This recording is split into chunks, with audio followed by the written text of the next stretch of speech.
You know, when you hear the name Jericho, what's the first thing that pops into your head? It's probably those walls, right?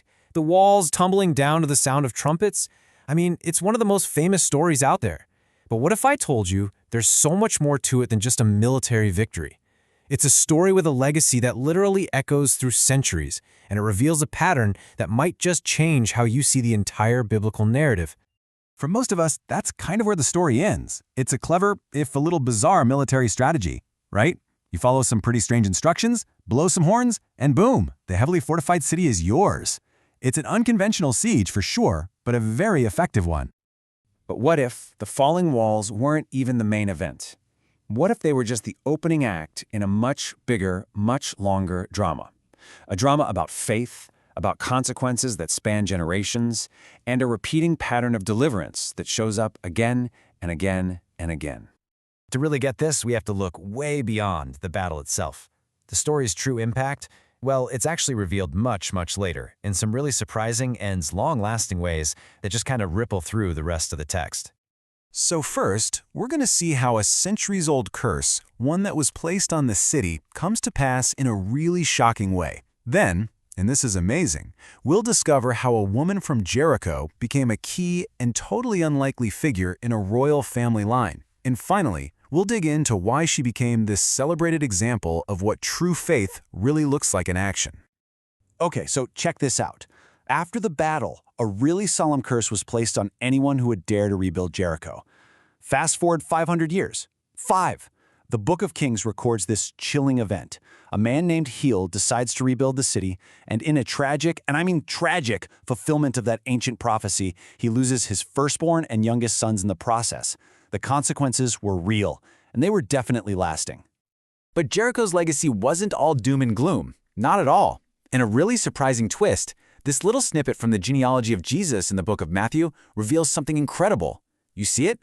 Right there, listed as an ancestor of King David himself, is Rahab, the woman from inside Jericho who hid the Israelite spies.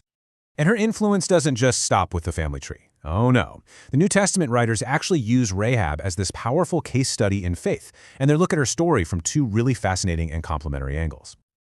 So first, in the book of Hebrews, she gets inducted into what's basically the Hall of Faith. The author makes it crystal clear. The walls of Jericho fell by faith, and Rahab herself was saved by faith. The whole emphasis here is on her internal belief, her courageous trust in the God of Israel, even when it meant risking absolutely everything. But then you flip over to the book of James, and you get this different but equally important perspective. James points to Rahab as the perfect example of a faith that isn't just some private belief, but one that is proven by decisive action. She didn't just believe, she acted on that belief by hiding those spies. And this whole idea of faith in action, well, that brings us to an even bigger, more profound theme. See, the story of Jericho wasn't some kind of one-off miracle. It was actually part of a recurring pattern woven throughout Israel's entire history. When we zoom out and look at other huge moments, a clear pattern just jumps out. At the Red Sea, they faced an impassable ocean. David, he faced an unbeatable giant. And at Jericho, they faced impenetrable walls. In every single one of these impossible situations, the message was exactly the same. This is not your battle to win with your own strength or strategy. The promise is that the Lord will fight for you. Okay, so we've seen Jericho's lasting legacy, and we've seen its place in this bigger pattern. So what's the real takeaway here? What was the story of the falling walls really meant to teach us about faith? And here it is, the crucial insight. The story isn't actually about the walls. The physical walls were secondary. They were just the stage for the real drama, which was a test of faith and a powerful demonstration of divine power. So the deeper story of Jericho is really an invitation for us to look beyond the immediate event and see its long-term consequences. It encourages us to recognize these repeating patterns of deliverance against impossible odds.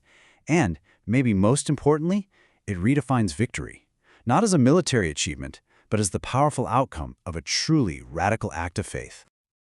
And that leaves us with a pretty provocative question, doesn't it? If a story as familiar as Jericho holds all these deeper layers of meaning about legacy and patterns and faith, what other well-known stories are out there that we only think we know?